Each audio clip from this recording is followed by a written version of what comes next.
యేసు రక్తమే జయం పరిచర్య ప్రైజ్ ద లార్డ్. డిసెంబర్ 19వ తేదీ 2025. ఈరోజు దేవుని వాక్యము. అలాగే మనుష్య కుమారుడు పరిచారము చేయించుకొనుటకు రాలేదు గాని పరిచారము చేయుటకును అనేకులకు ప్రతిగా విమోచన క్రయధనముగా తన ప్రాణమునిచ్చుటకును వచ్చెనని చెప్పెను. మత్తయి సువార్త 20 వాక్యము. అవును క్రీస్తునందు ప్రియులారా, క్రీస్తు యేసు తన్ను తానే మన కొరకు సమర్పించుకొనెను. క్రీస్తు యేసునకు కలిగి ఉన్న ఈ మనస్సు మీరుడు కలిగి ఉండడని ఈ వాక్యం సెలవిస్తుంది. ఆయన దేవుని స్వరూపము కలిగిన వాడై ఉండి మనుషుల పోలికగా పుట్టి దాసుని స్వరూపమును ధరించుకొనెను. తన్ను తానే రిక్తునిగా చేసుకొనెను. ఎంతగా అంటే శిలువ మరణము పొందునంతగా తగ్గించుకొనెను.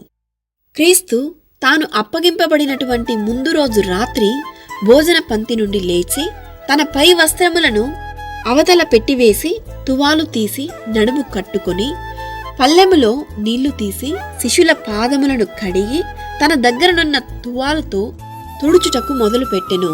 ఇట్లు చేయుచు తన్ను తాను తగ్గించుకొనెను. మనము కూడా ఈ లోకానికి క్రీస్తును పోలిన తగ్గింపు తత్వం కలిగి ఉండాలి. అట్టి హృదయం మనందరికీ దేవుడు ఈ దినాన దయచేయును గాక. ఆమేన్. God bless you.